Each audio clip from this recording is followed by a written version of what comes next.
Good evening everyone. Happening right now here in Akatajima, Mabari City, Japan.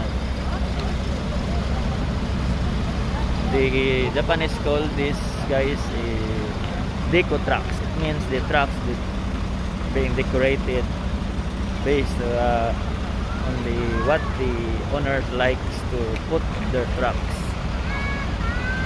So normally they make their trucks very colorful. A lot of lights around the body of the truck.